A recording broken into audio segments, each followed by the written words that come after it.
Hi, BookTube. I'm here today with the first of 3 essays on the Brothers Karamazov.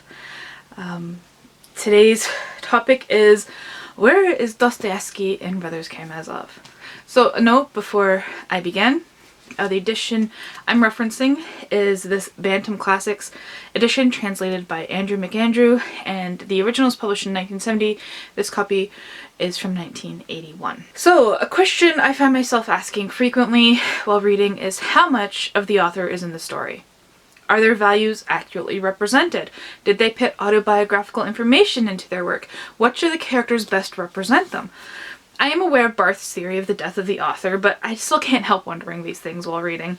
And Brothers Karamazov was a particularly interesting work to look at through this lens. Dostoevsky had a very interesting life, full of nuances, and definitely put his experiences into one of his greatest works, Brothers Karamazov. In this video, I'm going to explore the question, where is Dostoevsky in Brothers Karamazov? I'm going to approach it in 5 different sections. First, I'm going to showcase the very obvious parallels between his life and the book. Then I'm going to talk about Dostoevsky as a meta-narrator. Next, we'll dive into Dostoevsky's anti-Semitism.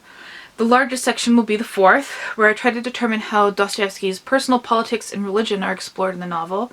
And lastly, I'll end with what I think is a fun little section, trying to determine which of the brothers Dostoevsky is most like. I know this is going to be a lengthy video, so I thank you ahead of time for taking your time to explore this topic with me. And also, while I think it should be obvious, I need to tell you that no part of the book is out of limits in these discussions, so there will be spoilers. Now, let's get into it. There are quite a few obvious parallels between Dostoevsky's life and Brothers Karamazov. He definitely followed the writer's advice to write what you know. We can start at the beginning of his life, in the beginning of the novel, with father figures. So Fyodor Karamazov is a drunken, lecherous man. He is described as indulging in the most scandalous, drunken debauchery. Dostoevsky's own father himself was a drunk, and known to be quite violent as well. In fact, there are allegations that Mikhail Dostoevsky was murdered by his serfs for his drunk and lecherous behavior. Fyodor's brother Andrei alleges that Mikhail lost control and shouted at his serfs in such a way that they gathered to attack and kill him. This happened in 1839 when Fyodor was just 18 years old, similar in age to his hero Alyosha in Brothers Karamazov. This had a profound effect on him, even leading Freud to suggest that it was Dostoevsky's unresolved Oedipal complex that led to him having epilepsy. Whether that's true or not is contested, but I just thought I'd include that neat little tidbit there. There's another obvious link in there between the text and Dostoevsky's life. The character of Smerdyakov has epilepsy, as did Dostoevsky. The knowledge from his own experience led to the intimate descriptions we get of epilepsy through this character, from the symptoms and the effects to whether one could possibly fake an epileptic seizure. There are also small moments in the text where we can see bits of Dostoevsky peeking through. For example, the German author Schiller is mentioned a total of 9 times in the text. Too many times for me to ignore it, and wonder what this very pro-Russian author was doing exalting a Western poet. Dimitri is described as having a love for Schiller. Ivan and Alyosha have some of his poetry memorized. And it turns out Dostoevsky actually loved Schiller himself. He actually wrote in his magazine, Diary of a Writer, that Schiller's work was soaked into the Russian soul. I think that even this little tidbit is interesting and shows us how difficult it was for Dostoevsky to keep himself out of the novel. This self-insertion also makes me wonder about passages like this one. The doctors, the whole lousy medical profession in general, and every one of them in particular. I just don't believe in medicine. I say it's useless. I'll make a study of it later. Throughout Brothers Karamazov, doctors are disparaged as incompetent and useless when it comes to actually helping sick people. This is seen especially in the character of Dr. Herzenstube, who I'll delve more into in another video. This Herzenstube always comes and says he can make nothing of it. He's unable to help any of the characters he encounters. I wonder what Dostoevsky's personal experiences with doctors were like. Well, his father was a doctor. Does the deplorable depiction of doctors reflect a strained relationship with his father? He was also raised on the grounds of the hospital where his father worked. It was a hospital for the poor. Was he struck by how those doctors mistreated their patients there? Or perhaps it was a more personal experience, as he likely had many visits with doctors for the treatment of his own epilepsy. Another reason he may not have liked doctors is because of the death of his son, Alexei. Was he upset that a doctor could not save him, so he set out to destroy them through his writing instead? And here we come upon another obvious parallel between Dostoevsky's personal life and Brothers Karamazov. Alexei, or Aloysia, which is the nickname version of Alexa, he is the hero of Brothers Karamazov. Perhaps he was named after Dostoevsky's son. He began writing Brothers Karamazov in 1876, and his son passed away at the age of 3 in 1878 while he was still working on this massive piece. The loss had a profound effect on Dostoevsky, and the events that followed had direct impact on the writing and plot of this novel. Firstly, it seems that the character of Aloysia is Dostoevsky's dream for his son, to shape an ideal character that his son would have grown into had he survived. Secondly, the plot itself features the relationship between a young dying son and his father. Even the name of that son, Ilusha, sounds similar to Aloysia. Snegariv reflects Dostoevsky's own feelings about losing his son, even being in denial that his condition was as bad as it was. For until the very last moment, he never doubted that his son would recover. Lastly, another effect of having lost his son led to another very obvious parallel found in Brothers Karamazov. After the death of his son, Dostoevsky went to the Optina monastery and there stayed with the elder monk Father Ambrose for 3 days. The monastery is actually where the particularly Russian type of monasticism of eldership was founded. So the discussions of the validity of that practice in Brothers Karamazov could likely have derived from his visits there. As well, the description of Zosma's cell and the surroundings were based on Optina monastery. Zosma himself even has parallels with Father Ambrose, both having decided to become monks after realizing the superficiality of their lives they were living before. It is even said that Zosma's stories may have been plagiarized, or at least heavily influenced, by the life of Elder Leonid, whose spiritual biography was housed at Optina Monastery. Another interesting parallel is that Dostoevsky's wife Anna said that when Father Ambrose heard of her mourning, he said words that were almost directly transcribed by Dostoevsky into Brothers Karamazov. When Zosma hears of the mother's grief, he says, "I'll pray for you, mother. I'll pray for you. I'll remember your sorrows in my prayers, and I'll pray for the health of your husband." The peace and calm Anna says Dostoevsky experienced after his visit to Optina Monastery definitely influenced his writing of Brothers Karamazov. If we go back in Dostoevsky's timeline, we see another obvious parallel. Dostoevsky was himself arrested and sent to Siberia for punishment. I'll go more into detail of that later in the video. The punishment Dimitri faces in Brothers Karamazov is to be sent to a penal labor camp in Siberia. While we don't get to see his experiences there, we know that Dostoevsky had first-hand experience being the accused in a court trial, and he knew what Dimitri was going to face going there. He described his experience in Siberia thusly. "In summer, intolerable closeness. In winter, an unendurable cold. All the floors were rotten. Filth on the floors an inch thick. One could slip and fall. We were packed like herrings in a barrel. There was no room to turn around. From dusk to dawn, it was impossible not to behave like pigs. Fleas, lice, and black beetles by the bushel." Knowing his own personal connection to this horrible punishment, the decision of Dimitri to accept the punishment holds even more gravity for me. So that is the end of the very obvious parallels of Brothers Karamazov to Dostoevsky's personal life, but there are some more subtle ways in which we can dig further into both his work and his life. But before we go there, I thought it would be helpful to also point out the obvious ways in which the narrator is a part of the story. This helps to demonstrate that Dostoevsky makes himself a character in the novel and can be found in the text. So let's get meta. The most overt example of this is obviously the author's preface, which I suggest you don't skip. In my edition, it's only 2¼ pages, so it's not like it's a time suck. Here, Dostoevsky clearly lays out his reason for writing the story. He lets us clearly know that the hero is going to be Alexa and that there will be a second volume. Unfortunately, Dostoevsky never finished the second volume, dying just 4 months after the publication of the first. Throughout the novel, we get interjections from the narrator, which I think is clearly Dostoevsky, as his life experience mimics so closely that of the novel. The narrator is actually a resident of the town where the action takes place, and many scholars believe that Staraya, the town where Dostoevsky spent his summers, served as a model for the locale of Brothers Karamazov. He often jumps into the text to clarify that he's altered things from how they actually happened for the sake of clarity or smoothness. So on page 197 of my copy, he says, "Actually, Zosima's speech was less smooth than it appears here. At times his voice would break off, he seemed to gasp for breath.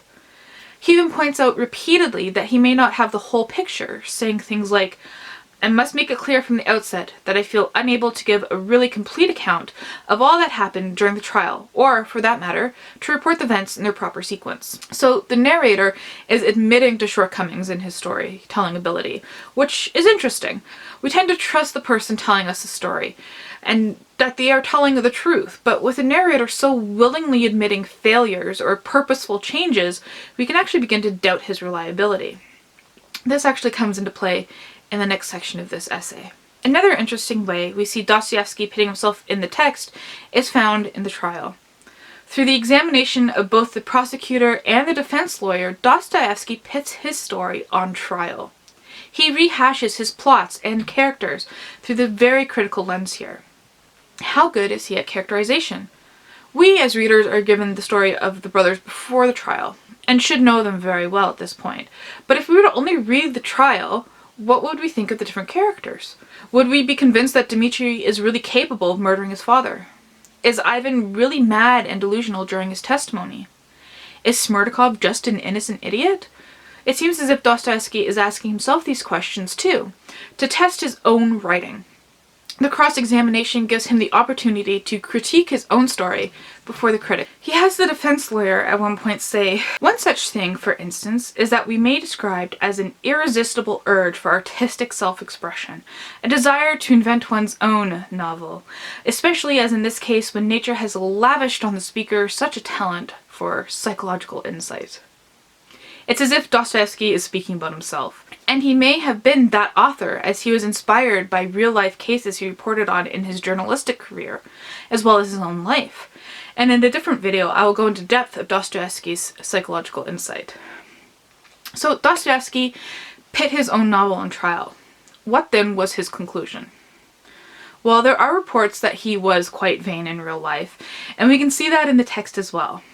As the prosecutor exclaims, "In the West, they may have their Hamlets, but as yet we have nothing but Karamazovs."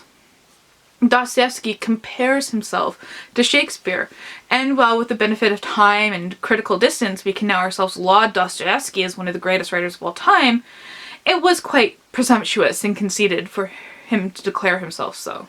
So we see that Dostoevsky thought highly of himself at times, but there are some legitimate criticisms that can be brought forth through an examination of Brothers Karamazov.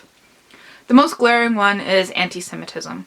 This can be seen early in the text in his language and use of stereotypes, but even more so later on in a very disturbing and uncharacteristic exchange between Lisa and Alyosha.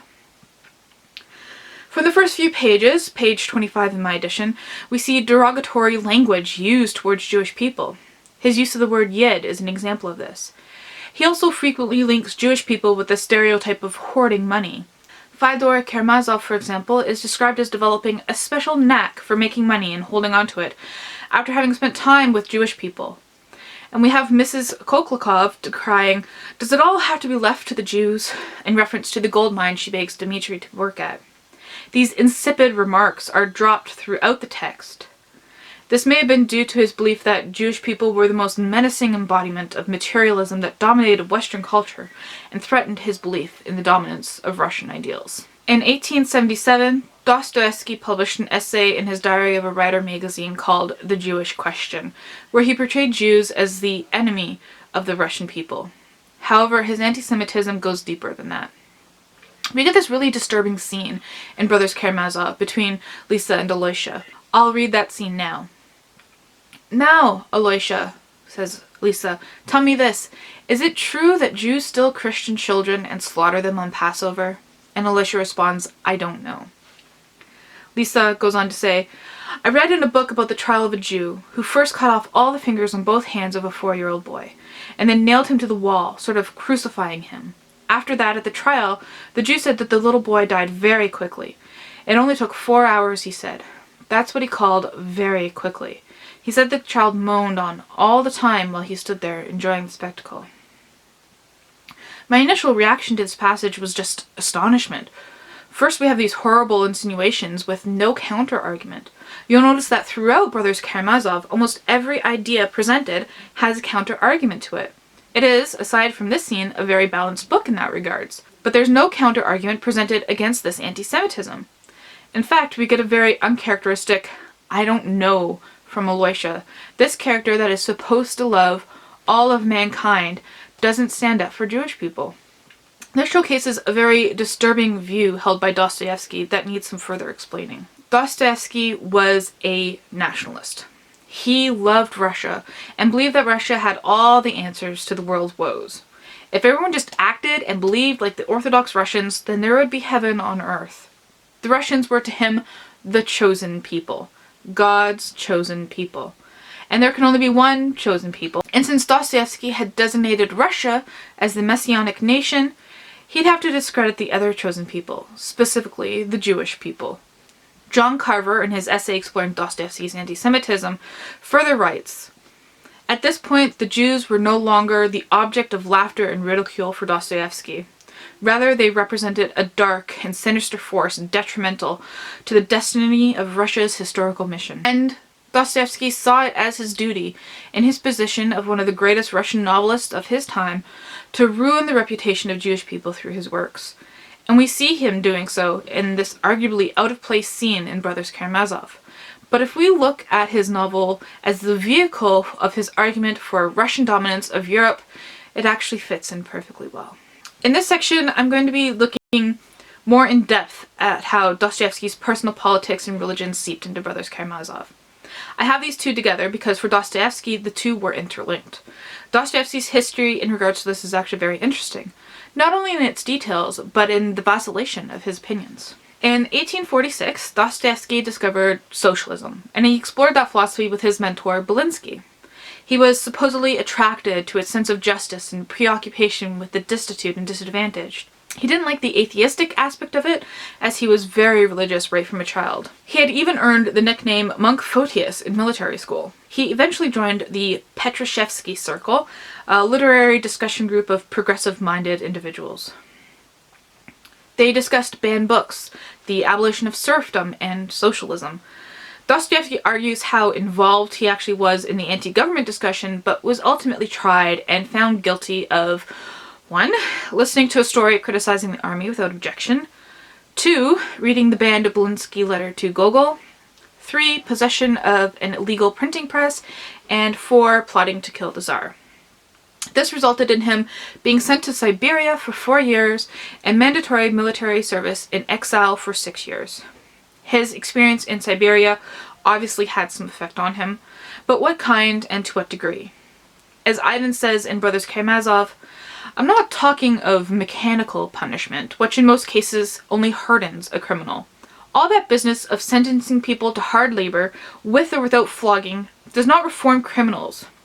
And more to the point, does not deter them from committing crimes." I think we can find some of those answers in Brothers Karamazov. We know from the introduction to this section that Dostoevsky was involved in, at the very least, discussions of socialism.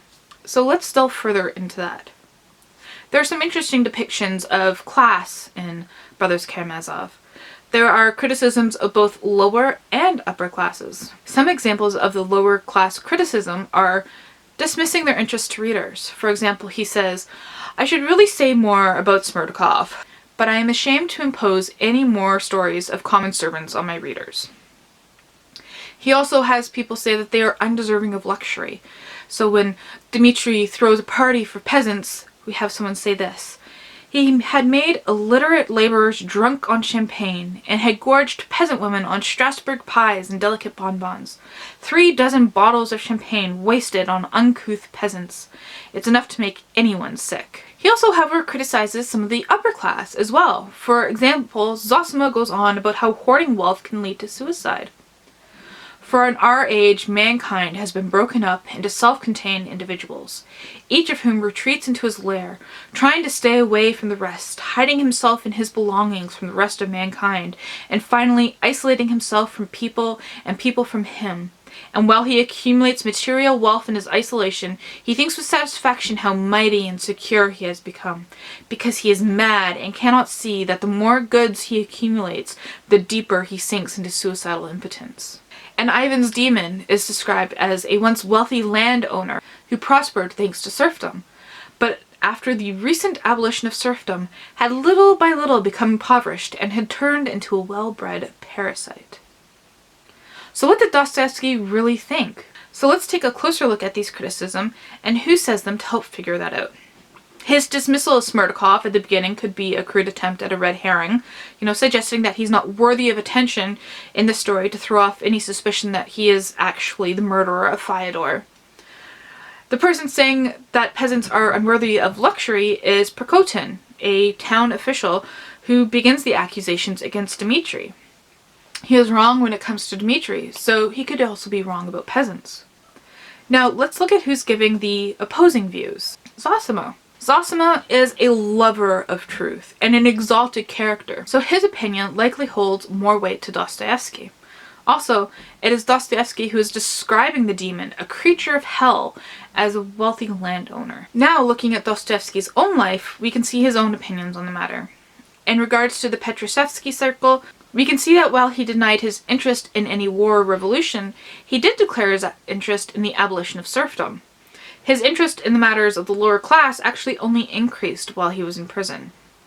He discovered there just how much the lower class hated the nobility and upper classes, but he also discovered their spiritual strength and the power they held to transform the nation.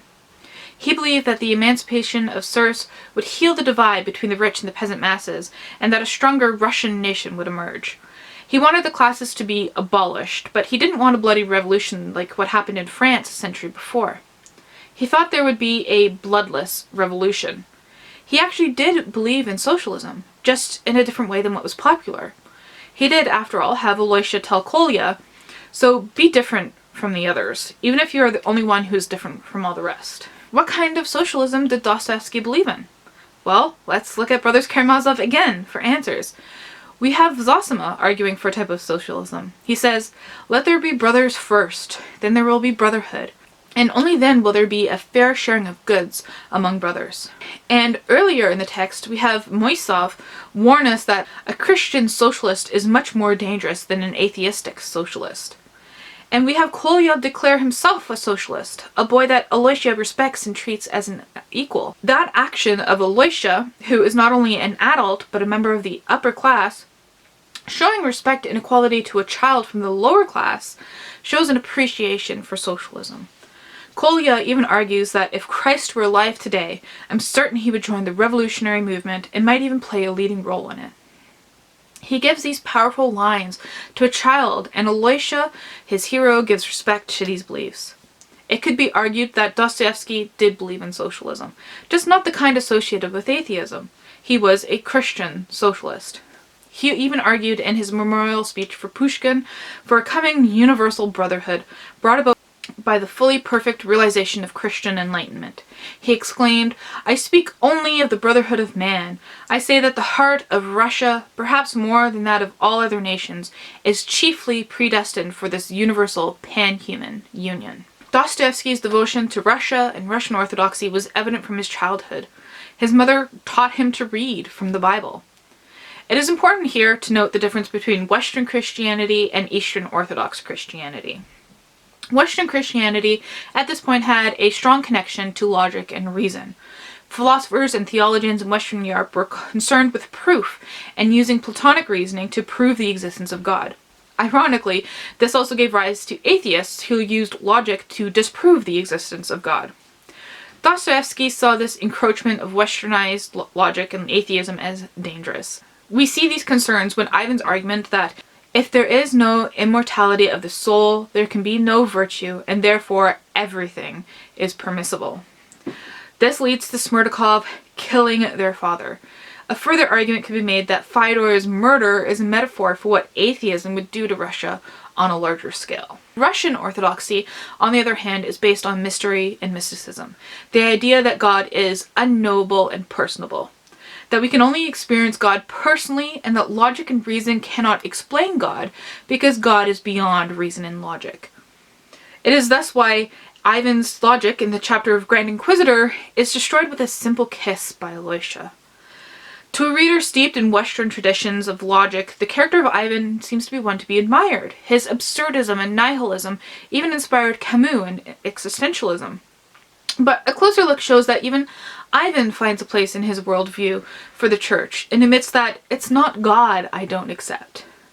The Grand Inquisitor is Ivan's rationalization, and Dostoevsky's condemnation of any institution that would take away an individual's freedom in order to create a world with less suffering. It is a devout Russian Orthodox criticizing the history of the Catholic Church in Europe. Dostoevsky had his own struggles in the belief of God before being sent to prison. However, he claims that because he was only allowed to read the Bible while imprisoned, he regained his faith. I do question how much of this is truth, as after his sentence was served, he was under censorship. He even wrote in the 1840s, censors strictly suppressed every new idea and forbade almost everything. So was he faking his intensity for the censors? We do know that he began actually questioning some of the doctrine of the church, such as the divinity of Christ. In 1867, Dostoevsky saw Holbein's painting called Dead Christ, and was deeply moved by it. Anna, his wife, wrote about it in her memoirs. She wrote, Fyodor nonetheless was completely carried away by it, and in his desire to look at it closer got on to a chair. The painting depicts Christ's body rotting, decaying, emaciated, the extremities are turning blue. It depicts Christ as a human, not as divine. There were a lot of arguments in the church about whether Jesus was fully human or fully divine, and this painting that so fascinated Dostoevsky showed him as human. This is reflected in Brothers Karamazov in the death and rancid decay of Zosima's body. I found myself asking, why would Dostoevsky have Zosima's body stink so badly, almost comically so? Is he trying to disprove everything Zosima and Aloysia believe in? But further research discovered this incident in his life. Zosima's awful decay is similar to that of Christ in Holbein's painting. It only strengthens Zosima's belief in a religion that finds beauty within the world and its human suffering. For Dostoevsky and the Russian church, suffering was seen as a path to salvation, as Christ suffered in life and on the cross to give us salvation. The suffering of the Russian people was elevated and something to be admired. What Dostoevsky did believe in was Russia, and the faiths of the masses, especially of the convicts he met while in Siberia. For him, the Russian peasant masses came to embody a repository of genuine Christian feeling and moral values that could enrich, if not transform, the entire nation.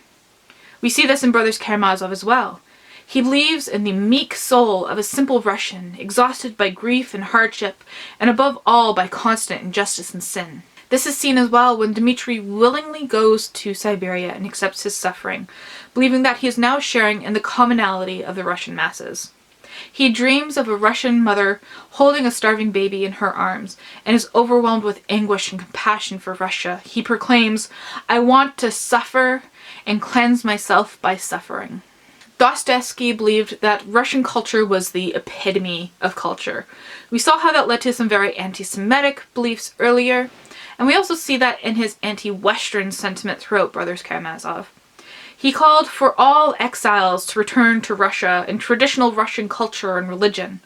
In Brothers Karamazov, Zosima says, only the masses of simple, humble people and their growing spiritual power will be able to convert the atheists who have been uprooted from our native soil.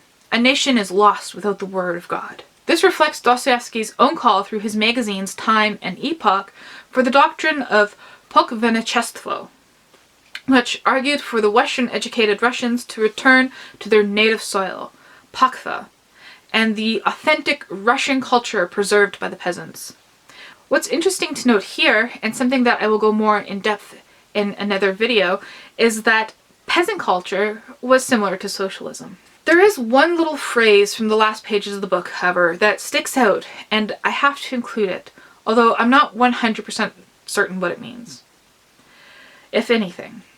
Dimitri talks to Aloysia. He says, "Listen, Aloysia, Ivan will surpass everybody. If anybody must live, it is him more than us."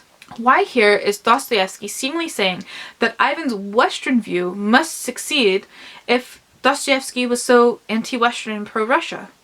Could it be because Ivan was redeemed through all that suffering? Is it that through his suffering and illness he has come to realize the ultimate outcome of his beliefs is murder and chaos? His ending is ambiguous and may have been resolved in the promised second volume. One can only speculate. Through this look at Brothers Karamazov, we can see the complexity of Dostoevsky's personal politics and religious beliefs. Brothers Karamazov allowed Dostoevsky to present his beliefs and the arguments against them as well. This can lead readers from different cultures to pull different meanings from the text according to their own beliefs and background. But I think it's possible, obviously having just laid it all out before this, to determine where Dostoevsky is in the text of Brothers Karamazov. In this last section of the video, on finding Dostoevsky in the text of Brothers Karamazov, I'd like to take a lighter view and ask which of the brothers represents Dostoevsky the best. Is he more like Ivan, Alexei, or Dimitri, or even Smerdyakov? Perhaps we will discover that he is a combination of all of them. Is Dostoevsky most like Alexei? They definitely seem to share an admiration of the masses and the church, and both at some points have doubts and challenges about their beliefs. Both of their mothers were very religious as well. Both held specific elders in high estimation and believed in a universal brotherhood. I believe that ultimately, though, Alyosha is the man Dostoevsky wanted to be, but acknowledged that he wasn't. Perhaps he was most similar to Ivan. Dostoevsky spent a lot of time in Western Europe trying to escape his debts and was likely exposed to Western philosophy, much like Ivan was. They were both journalists and interested in politics and religion, although from seemingly opposing views.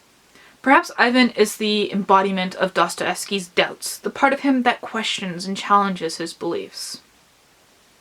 He could also be like Smerdyakov. I mean, they both had epilepsy, and perhaps Smerdyakov is who Dostoevsky was afraid of becoming if he had continued to associate with the people from the Petrusevsky cycle. Arguably, the brother most like Dostoevsky is Dimitri.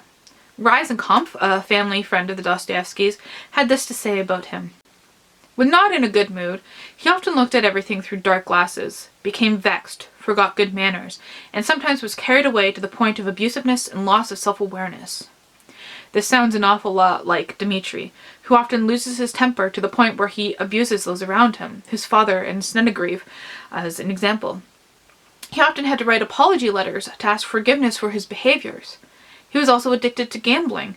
We see Dimitri's own struggles with money and how he throws it away at grand parties and gambles with the Polish officers before his arrest. Another similarity is that they both went to military school. The most obvious one, however, is that Dimitri is being sent to a penal camp in Siberia. Dostoevsky knows intimately what Dimitri is about to experience, and perhaps he imbues Dimitri with the strength he wished he had. However, I think it's most likely that there is a little bit of each brother in Dostoevsky, and vice versa. As the prosecutor at Dimitri's trial says, the breadth of our natures is as wide as a Mother Russia, and it can contain everything. Everything can coexist within us. Where is Dostoevsky and Brothers Karamazov? The answer to me is everywhere. I think more than in any of his other novels, Dostoevsky poured himself into Brothers Karamazov. From his personal life, to his politics and belief, to his doubts and worries, all are arguably evident in the text. I can only imagine what a second volume of the Karamazov story would contain. Thank you so much for watching, and I hope we can continue this discussion further in the comments down below. До свидания.